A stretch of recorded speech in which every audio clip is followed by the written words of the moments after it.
Assalamualaikum dan salam sejahtera. Berita perdana edisi Isnin 7 Februari 2022.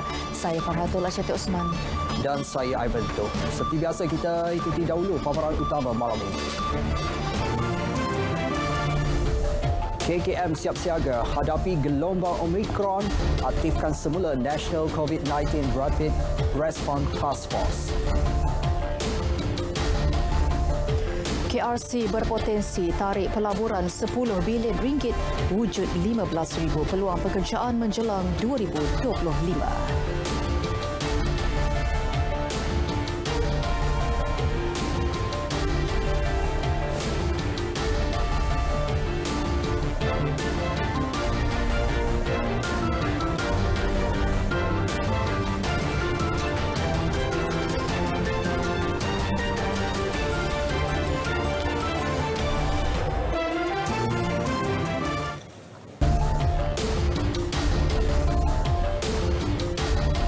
Malaysia merekodkan kes baru COVID-19 melebihi paras 10,000 untuk 2 hari berturut-turut apabila 11,034 kes dilaporkan setakat tengah hari tadi berbanding 10,089 kes semalam. Walaupun tinggi, kadar kematian masih rendah jika dibandingkan pada Oktober tahun lalu. Menteri Kesihatan Khairi Jamaluddin berkata negara masih di landasan tepat mengurus COVID-19 meski berlaku peningkatan kes berikutan ramai individu sudah lengkap vaksinasi termasuk dos penggalak.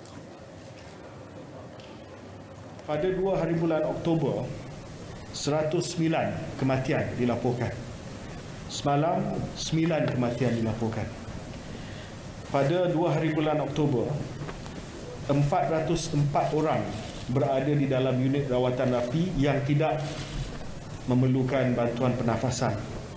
Semalam hanya 66 sahaja. Kita masih lagi on the right path. Walaupun Omicron datang dengan angka 5 angka sehari, kes 5 angka sehari, we are still on the right path. Untuk itu, Kementerian Kesihatan mengaktifkan semula National COVID-19 Rapid Response Task Force RRTF bagi memastikan tahap kesiapsiagaan tinggi dalam menghadapi gelombang Omicron. Jelas Khairi, jawatan kuasa khas tersebut akan melaksanakan tindakan kawalan pantas dalam mengawal penularan di sesebuah negeri atau kawasan. Antaranya menambah katil dan mengubah suai katil bukan COVID-19, membina Hospital Medan dan menyumber luaran pesakit ke hospital swasta.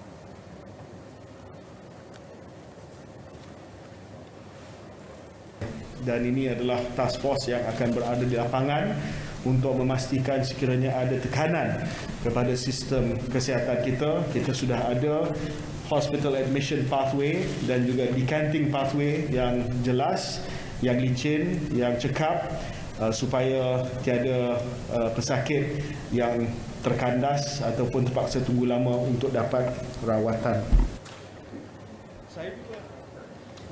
Bagi mengawal penularan mendadak varian Omicron, majikan digalak meneruskan polisi bekerja dari rumah bagi pekerja mereka atau melaksanakan sistem penggiliran bekerja. Majikan juga disaran membantu pekerja yang bergejala membuat ujian swab dengan menyediakan kit ujian dan pelitup muka berkualiti tinggi.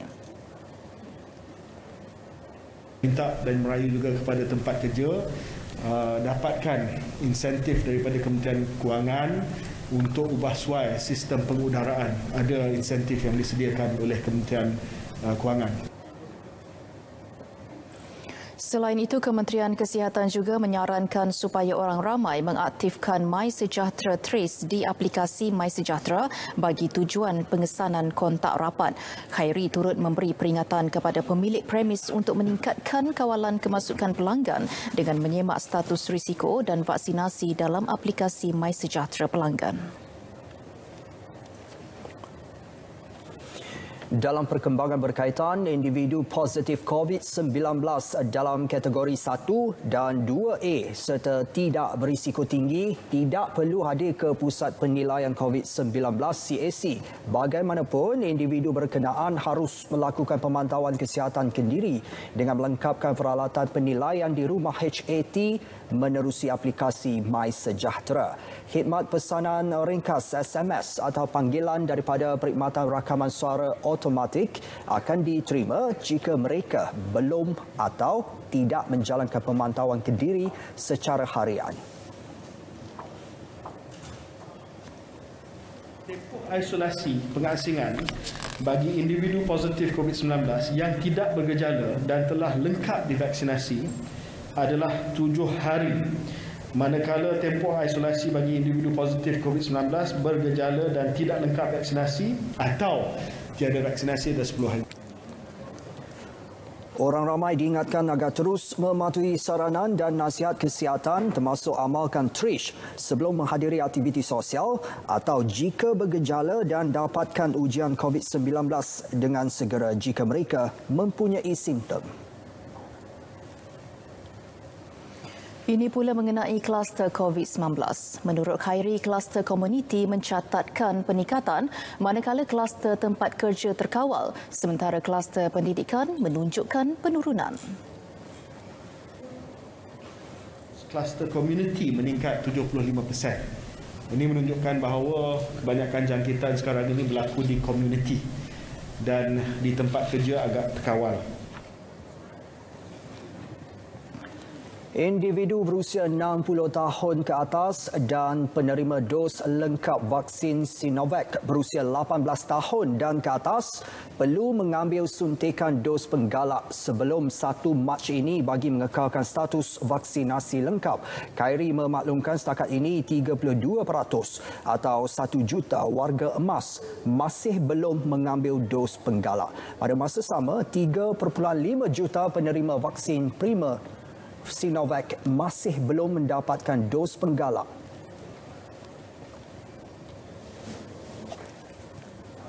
Saya merayu sangatlah, ya, terutamanya risiko jangkitan teruk juga adalah lebih tinggi di kalangan warga emas.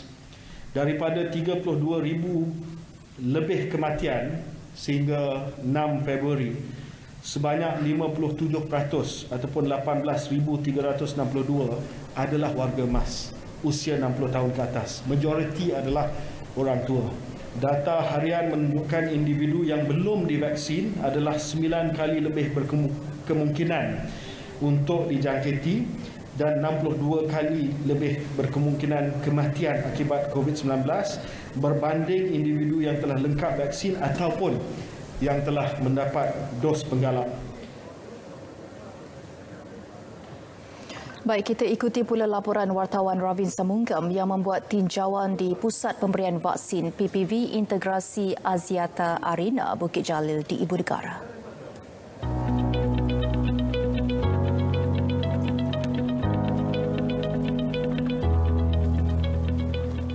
Kami warga bas ni dapat informasi yang salah. Macam saya semalam rupanya kosong. Kata ramai orang tak susah, orang tak pernah appointment lah. Tapi padahal tadi pergi tak payah appointment, terus walk in, terus daftar, terus dapat. Alhamdulillah bagus kerajaan buat ni. Tapi oleh kerana banyaknya macam WhatsApp apa semua tu, media sosial tu hantar benda-benda yang tak betul kan. Itu yang kita takut. Yang pentingnya kita harap semua orang akan memberi kerjasama. Kalau tidak pun untuk diri sendiri, kita harus memastikan bahawa kita bukan menjadi ejen penyebar kepada virus COVID-19 ni. Sebab saya sendiri personal sebagai warga emas, saya pandang seriusnya untuk mengambil booster. Mana lanjutan daripada dos pertama dan kedua. Mana kita sahut saranan kerajaan. Mana yang terbaik kita ambil. Teratur, cepat, mudah. Ini yang saya dapat gambarkan perjalanan proses vaksinasi di sini. Dekat Aziata ni kita ada laluan khas untuk warga emas. Kita ada juga laluan OKU untuk warga emas. Jadi jangan risau, boleh datang sini dan insya-Allah proses dia amat singkat, tak lama. Demi memudahkan urusan penerima vaksin, khususnya warga emas, petugas DPPV bersedia membantu mengikut keperluan mereka. Buat warga emas yang belum menerima suntikan dos penggalak, anda dinasihatkan tidak menunggu pada saat-saat akhir.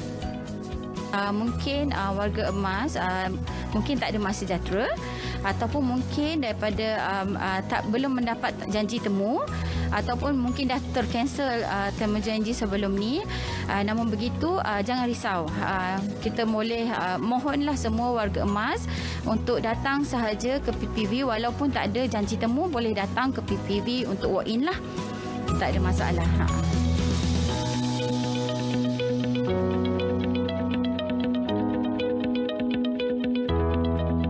Kajian Institut Penyelidikan Klinikal ICR menunjukkan lebih 90% keberkesanan terhadap jangkitan COVID-19 adalah menerusi pengambilan dos penggalak. Saudara, pengambilan dos penggalak adalah penting untuk menjamin keselamatan orang tersayang kita. Ravin Sanmugam, Berita RTM.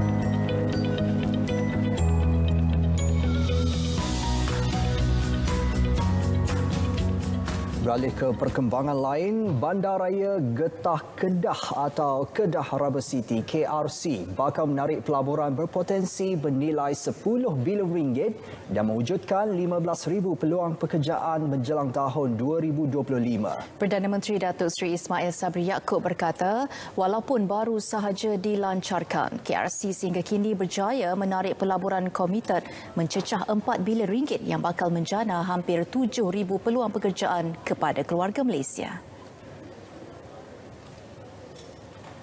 Sehubungan dengan itu, saya berharap agar pelabur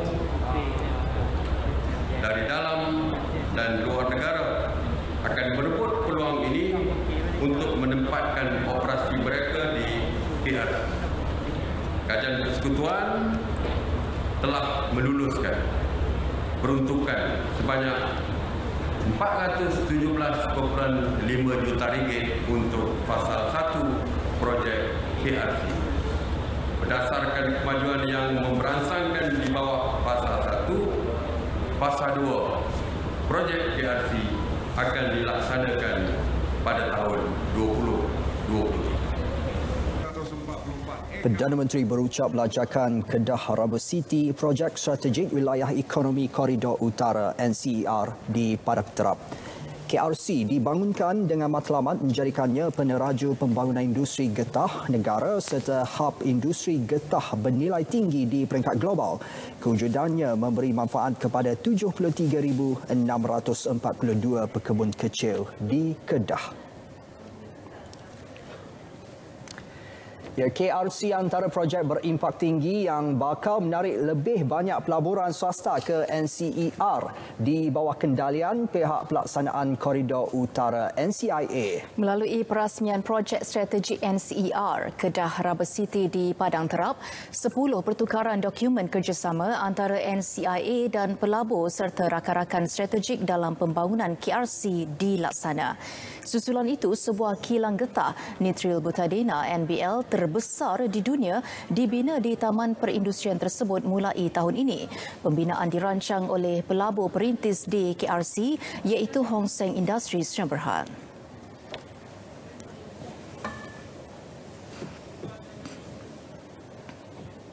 Dan insyaAllah kerjasama strategik ini akan mendatangkan pelaburan sekitar RM3 bilion ringgit untuk di KRC ini, dan harapan kami dengan kerjasama MISU ini dia akan memperhebatkan lagi kawasan Kedah Rubber City ini dan sama-sama memajukan industri yang telah pun kita janjikan dan diinspirasikan oleh Yang Amat Berhormat Perdana Menteri Datuk Seri Ismail Sabri Yaakob.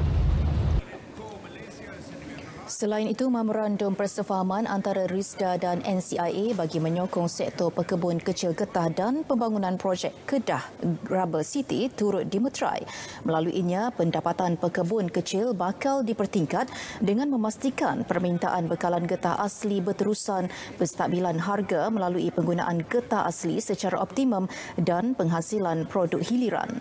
Pada masa yang sama, Ketua Eksekutif NCIA Datuk Seri Jepasinggam Isis John berkata pelancaran projek KRC adalah sebahagian daripada usaha NCIA dalam menyokong matlamat kerajaan untuk mempercepat pemulihan dan pertumbuhan ekonomi negara dalam era pasca pandemik COVID-19. KRC bakal menjadi pemangkin transformasi Kedah ke arah negeri maju sekaligus merapatkan jurang pembangunan antara wilayah. Sektor kilang dan industri tidak akan ditutup walaupun berdepan peningkatan kes COVID-19. Paparannya seketika nanti.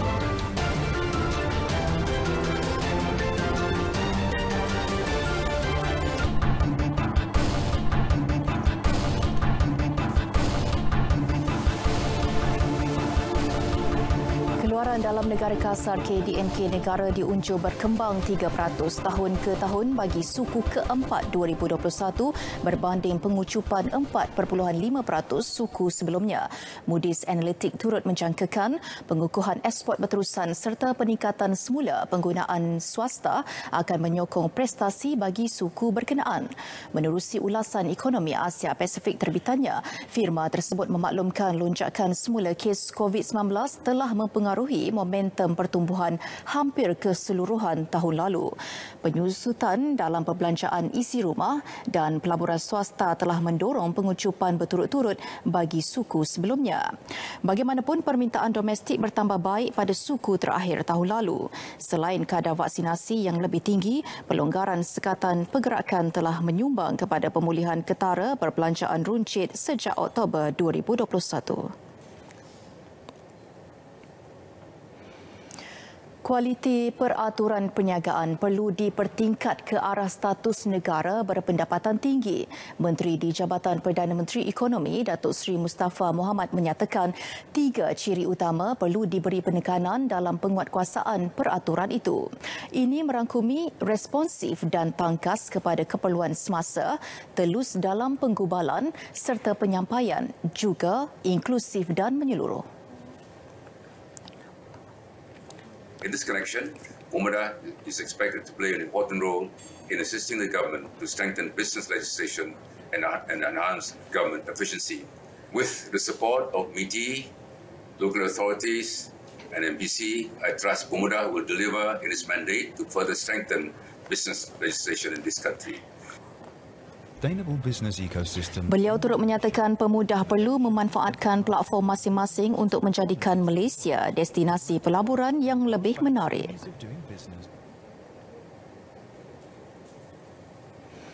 Sektor kilang dan industri tidak akan ditutup walaupun berdepan peningkatan kes COVID-19 serta varian Omicron.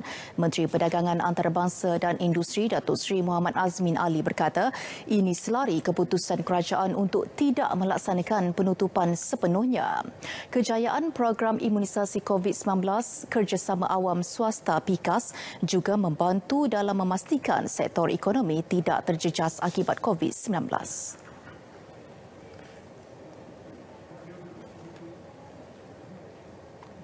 Kita juga telah memperkenalkan satu mekanisme baru yang dipanggil Safe at Work supaya diwujudkan bubble dari segi tempat penginapan pekerja ke lokasi kilang dan fasiliti yang berkenaan. Dan sekiranya ada kes-kes baru, tidak ada keperluan untuk kita menutup keseluruhan kemudahan ini. Beliau terdahulu mengadakan program lawatan kilang ST Microelectronics Chamber Heart dan sesi bersama keluarga mangsa pandemik COVID-19 di kawasan perindustrian Tanjung Agas, Muar.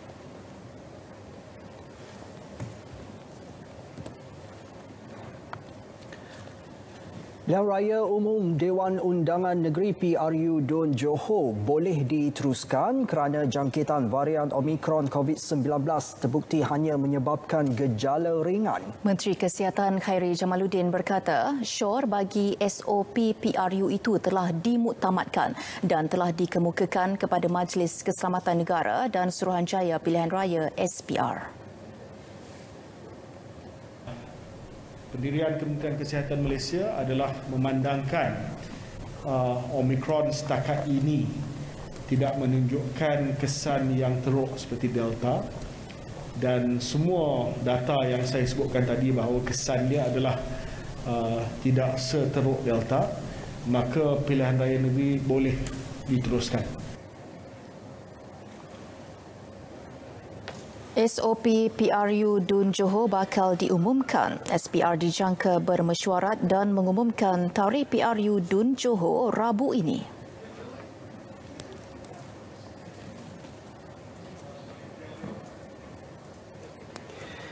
Orang ramai juga diingatkan berwaspada dan tidak terpedaya dengan penyebaran berita palsu yang meminta warga MAS tidak keluar mengundi pada PRU Dun Johor akan datang. Ya, Suruhanjaya Komunikasi dan Multimedia Malaysia MCMC dalam kenyataan menyebut telah mengesan penularan mesej di media sosial berkaitan perkara itu.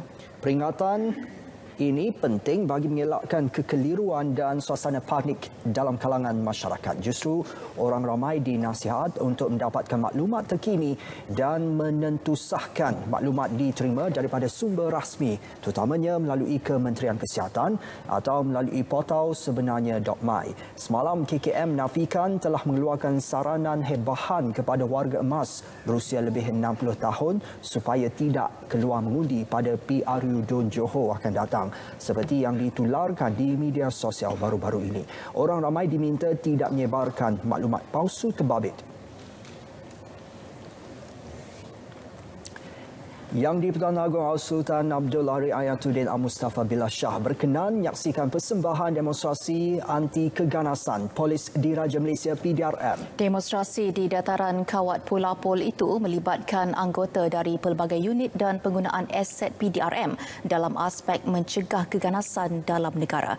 Antara persembahan yang dilakukan adalah aksi tembakan hendap oleh unit tindakan khas dan demonstrasi menyelamat mangsa culik oleh unit anjing pengesan PDRM K9 serta pasukan 69 komando. Demonstrasi dijayakan oleh seramai 220 anggota yang terlibat. Pada masa sama, pameran aset-aset PDRM juga turut diadakan. Turut hadir Timbalan Menteri Dalam Negeri 2 Datuk Jonathan Yassin dan Ketua Polis Negara Tan Sri Akhril Sani Abdullah Sani.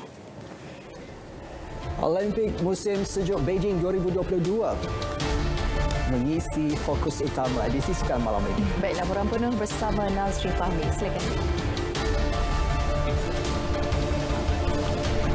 Pengalaman berharga buat Arwin di pentas Olimpik.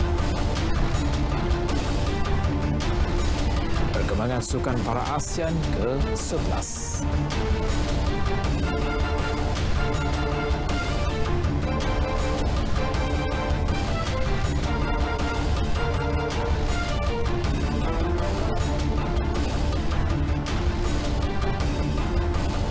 Terima kasih Ivan dan Fahatul. Assalamualaikum, salam sukan untuk semua. Kita mulakan dengan perkembangan sukan Olimpik musim sejuk Beijing 2022. Atlet tunggal wanita negara Arwin Salehuddin menamakan saingan acara Giant Slalom di kedudukan ke-38 daripada 60 peserta yang beraksi di pusingan kedua atau Run 2. Pada pusingan berkenaan yang berlangsung di Pusat Ski Alpine Kebangsaan Yanqing, Arwin mencatat masa 1 minit 6.15 saat. Catatan tersebut kurang 0.02 saat berbanding pusingan pertama pagi tadi untuk melakar masa keseluruhan 2 minit 12.28 saat. Atlet Sweden, Sarah Hector, meraih pingat emas selepas mencatat masa terpantas keseluruhan 1 minit 55.69 saat. Manakala pingat perak menjadi milik wakil Itali Federica Brioni, manakala Lara Gad-Brahimi dari Switzerland meraih pingat gangsa.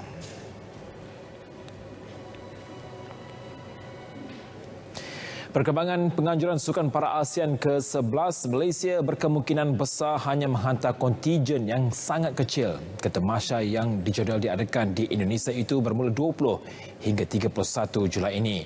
Presiden Majlis Paralimpik Malaysia MPM Datuk Seri Megati Syahriman Zaharuddin berkata ia berikutan beberapa kekangan seperti bajet, kebimbangan mengenai varian Omicron dan status Indonesia di bawah agensi anti-doping dunia WADA.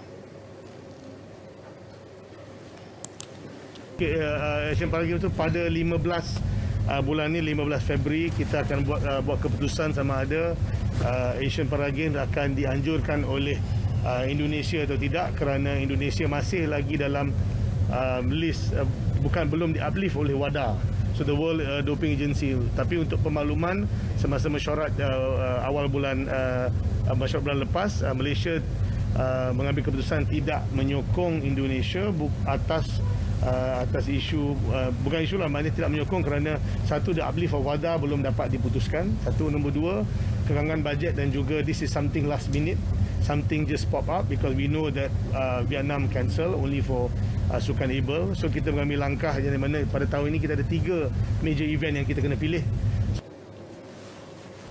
Menurutnya, keputusan mengenai penyertaan ke tamasya berkenaan perlu mendapat kelulusan daripada Majlis Keselamatan Negara MKN dan Kementerian Kesihatan KKM jika Indonesia disahkan sebagai penganjur tamasya berkenaan. Tambah Datuk Seri Megati Syahriman, antara faktor lain yang perlu dipertimbangkan adalah kepentingan kejohanan itu sendiri. I think we have the Hangzhou Asian Games as well. We also have Commonwealth. And also we also have other championship for our para athletes that qualify for Olympic and to make the ranking. So which are important. Beliau berkata demikian kepada media selepas merasmikan kursus latihan kecergasan orang kurang upaya di Universiti Teknologi Mara Shah Alam, Selangor. Lembaga Gubernur BOG Persekutuan Sukan Para ASEAN APSF pada bulan lepas memberi kebenaran bersyarat bagi Indonesia menganjurkan tamasya berkenaan selepas Vietnam membatalkan penganjurannya. Kebenaran itu adalah bersyarat dan tertakluk jika Indonesia dikeluarkan daripada sekatan yang dikenakan oleh WADA susulan ketidakpatuhan dalam melaksanakan program ujian secara berkesan. Namun pada Khamis lepas, WADA menarik balik sekatan ke atas Indonesia dan Thailand dengan hanya Korea Utara dan Rusia menjadi negara yang masih kekal dalam senarai itu. Kekagalan masa menjadi halangan buat jurulatih baru Melaka United FC MUFC Risto Vidakovic menjelang aksi pertama Liga Malaysia musim 2022 yang bermula pada Mac depan. Menurut Vidakovic, beliau hanya mempunyai tempoh sebulan untuk membentuk kerjasama di antara pemain. Malah katanya beliau belum sempat untuk membuat analisis prestasi pemain skuad itu selain masih ada beberapa pemain import yang belum memulakan latihan bersama. Yeah, it's very short. It's exactly like that, but we cannot prolong the time. We have what we have, so we have to work with the time that we have. So we will try to put everything on the table and try to the team to bring some tactical work in this short time. Beliau berkata demikian ketika ditemui pemberita di Stadium Hang Tuah, Melaka. Dalam pada itu, Vidakovic turut mengakui sedikit kesal dengan pembagian manual out ke Terengganu FC. Katanya sebelum ini dia berharap dapat bekerjasama dengan pemain kelahiran Jerman tersebut yang juga pernah bersama beliau ketika berada di klub Filipina Ceres Negros. Dalam pada itu, bekas pemain kebangsaan Nur Syahlul Idlan Talaha mengakui masih berhasrat untuk menjulang piala. Dia yakin masih relevan untuk membantu skuad Melaka United mencapai kejayaan musim ini. Menurut Nur Syahrul, atau lebih dikenali dengan Mak Yo, faktor umur tidak menjadi masalah kerana dia masih mampu untuk beraksi dan mencipta kejutan. Bagi saya fikir saya masih percaya diri saya, masih relevan. Saya percaya saya akan dapat membantu tim, dan at least target saya untuk tahun ini kejayaan untuk at least siapa-siapa pun. Soalan ini ditujukan selalu pada saya tiap tahun. Cuma bagi saya memang saya target of course lah nak satu kejuaraan piala. Saya masih mau cakap kelaparan itu adalah untuk dapatkan piala bagi saya. Mengulas lanjut, Mak Yu bagaimanapun menyerahkan keputusan kepada pihak kejurulatihan untuk menentukan kedudukannya dalam kesebelasan utama. Saingan Liga Sepak Takraw STL 2021-2022, Melaka Titans muncul juara Division 1 selepas menundukkan KPT Masum Knights dalam aksi sengit final di Stadium Titiwangsa semalam. KPT Masum yang dibimbing bekas pemain kebangsaan Ahmad Sufi Muhammad Hashim mempamerkan prestasi mengagumkan apabila menguasai set pertama 21-16 menerusi gandingan Mustaqim Zainuddin, Najmi Syafiq dan Amir Syahiran. Biarpun Ketua Jatih Melaka Ridwan Ramli membuat pertukaran awal mengeluarkan Muhammad Solihuddin dan memasukkan pemain berpengalaman Muhammad Fazil, ia masih belum cukup untuk mengekang mereka. Masuk babak kedua, kehadiran Muhammad Fazil mula memberi impak membantu Melaka bangkit dengan kemenangan 21-17, seterusnya mengheret perlawanan ke set penentuan. Aksi sengit dipamerkan kedua-dua pasukan, namun Melaka yang menerima sorakan padu penyokong berjaya mendominasi set penentuan dengan kemenangan 21-12. Melaka membawa pulang hadiah wang tunai RM12,000 selaku juara, manakala KPT Masum menerima RM10,000 selaku naib juara. Masa lagi perkembangan sepak takraw, Persatuan Sepak Takraw Malaysia PSM dan beberapa ahli gabungan mempersoal kenyataan Pesuruhjaya Sukan PGS Ibrahim Muhammad Yusof yang disifatkan tidak kena pada waktunya. Kenyataan itu dibuat susulan keengganan Persekutuan Sepak Takraw Asia ASTAF berkompromi dengan PSM selepas dilapor secara berterusan melanggar peraturan ditetapkan mereka. PGS memberi bayangan sukan sepak takraw negara hanya boleh diselamatkan jika ada entiti baharu setara dengan badan induk itu di peringkat antarabangsa. Menurut Ibrahim, ketiadaan entiti baharu yang boleh menggantikan PSM menyebabkan sukan sepak takraw tersekat di peringkat domestik sekaligus memberi impak buruk terhadap masa depan sukan itu di negara ini. Ia tamparan hebat buat PSM yang dijadual mengadakan pemilihan baharu bagi penggal 2022-2025 pada 12 Februari ini. Sementara itu, Naib Presiden PSM yang juga Presiden Persatuan Sepak Takraw Wilayah Persekutuan, Datuk Sumali Ridwan, mengajak semua pihak untuk duduk semeja mencari jalan terbaik mengatasi kemelut. Kejuaraan Piala Negara-Negara Afrika, Senegal muncul juara baru selepas mengatasi juara 7 kali Mesir 4-2 menerusi penentuan sepakan penalti. Bintang Liverpool Sadio Mane membayar kembali hutang selepas meledakkan gol kemenangan yang mana sebelum itu gagal menyempurnakan sepakan penalti pada awal permainan. Turut beraksi cemerlang penjaga gol Chelsea Edouard Mendy yang menyelamatkan sepakan Mohamed Lashin, seterusnya membuka ruang Senegal untuk mencipta kemenangan. Ia satu kejayaan cukup bermakna buat jurulatih Senegal Aliou Cisse yang pernah menjadi kapten skuad itu ketika tewas kepada Cameroon di final 2002. Ia perlawanan bersejarah buat negara Barat Afrika itu sekaligus memadam memori kegagalan pada final 2019 ketika menentang Algeria.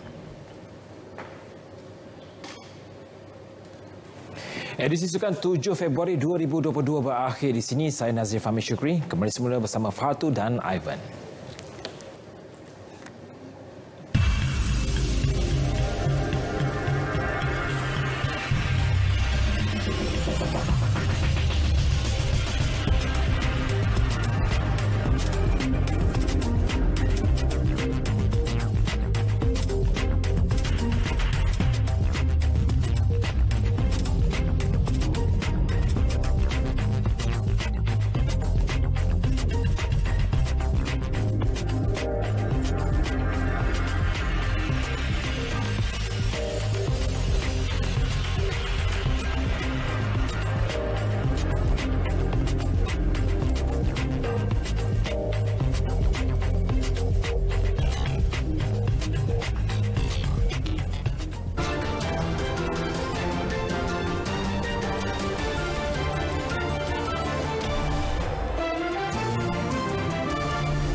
Pemergian Ryan Oram, kanak-kanak dari Morocco yang terjatuh ke dalam perigi baru-baru ini sememangnya meruntun jiwa masyarakat dunia. Betul tu Ivan, dan pelbagai platform digunakan bagi menzahirkan perasaan sedih anggota masyarakat terhadap pemergian anak kecil itu.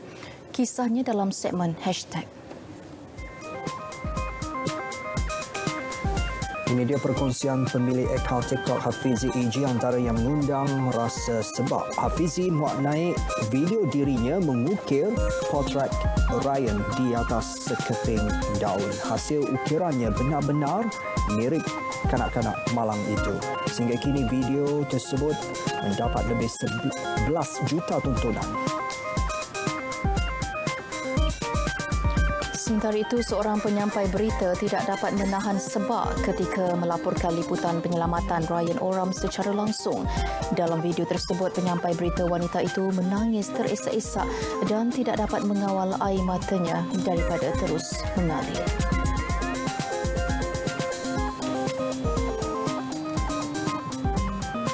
Kita ikuti pula kisah di Maryland. Tindakan pantas seorang anggota polis menyelamatkan seorang pelajar daripada dilanggar sebuah kereta mendapat pujian ramai. Anggota polis tersebut sedang bertugas mengawal lalu lintas sebelum dia bertindak mengorbankan dirinya bagi menyelamatkan pelajar itu. Dia hanya mengalami kecederaan ringan manakala pemandu kereta berkenaan didakwa kerana kecuaian.